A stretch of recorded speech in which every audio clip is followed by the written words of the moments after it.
The state called it an urgent situation. High levels of a potentially cancer-causing chemical were found in the air of a Brownsburg shopping plaza. Yeah, and although it seems the problem is being addressed, as IT mate's Bennett Haberly discovered, some of the shop owners didn't even know about it until we told them. Bennett? Well, Lori, David, there was a lot of uncertainty here that now appears to be being addressed. The chemical we're talking about is trichloroethylene, or TCE. It's often used at dry cleaners and other industrial sites. The problem is high levels of TCE can be harmful to your health. Inside the Wiley Palooza ice cream shop in Brownsburg, the owners installed new devices. No, they don't make ice cream, but these ozone generators are designed to get rid of contaminants in the air, like TCE, that tests showed last fall were at high levels.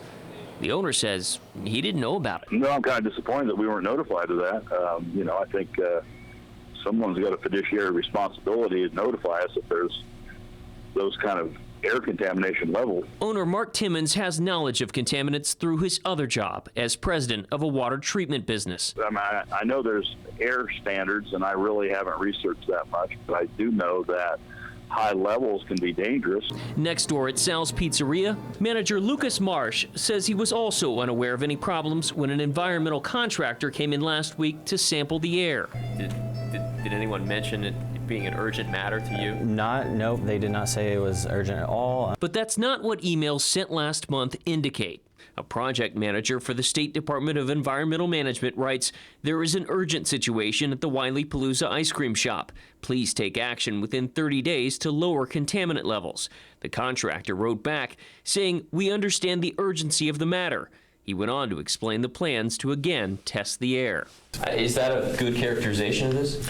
It is, and again, it's more on the side of safety. Bruce Palin with the Indiana Department of Environmental Management says health threats can vary and air quality standards are often set conservatively.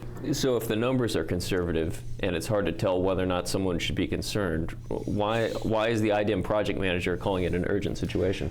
Because of the unknown, we'd rather err on the side of safety as well. The state suspects that the recent high levels of TCE might be coming from the dry cleaner next door. But this site has been contaminated for years. They've even collected samples of groundwater. They have been actively then mitigating and remediating and cleaning up that situation and trying to prevent any exposure to any of the chemicals. Palin says floor drains have been sealed and air vacuums installed underneath the building. The site has been under an environmental remediation program for years after a former dry cleaner was cited for dumping hazardous materials in the space now occupied by Brownsburg cleaners. Despite that, Palin says finding the TCE in the ice cream parlor next door was a surprise.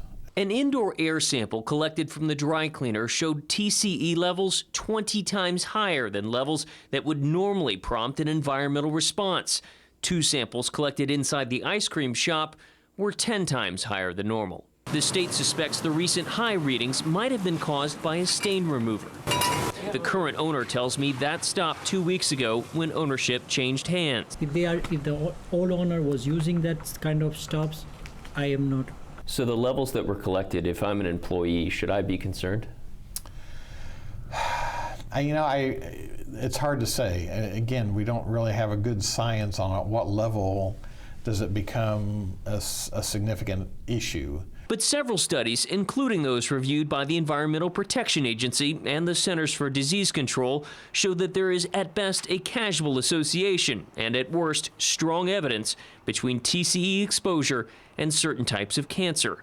Other recent samples collected at the strip mall were inconclusive, and the environmental contractor declined to comment about recent tests. The property owner told me to call his attorney and hung up. Is it of concern enough that the state should inform people?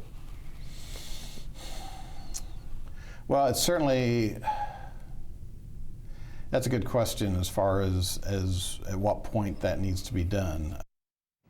Within the last 2 hours, we just heard back from the attorney for the property owner. That attorney says that tests this week show that the levels for TCE and PCE were within the state's guidelines. But the state tells me those were what are called quick grabs, and more conclusive lab results will be available in the next few weeks. We mentioned that recent tests in December were inconclusive. The attorney for that property owner says had the business owners asked to see copies of the results dating back through the fall, he would have provided them to them. Bennett Haberly, 24-Hour News 8.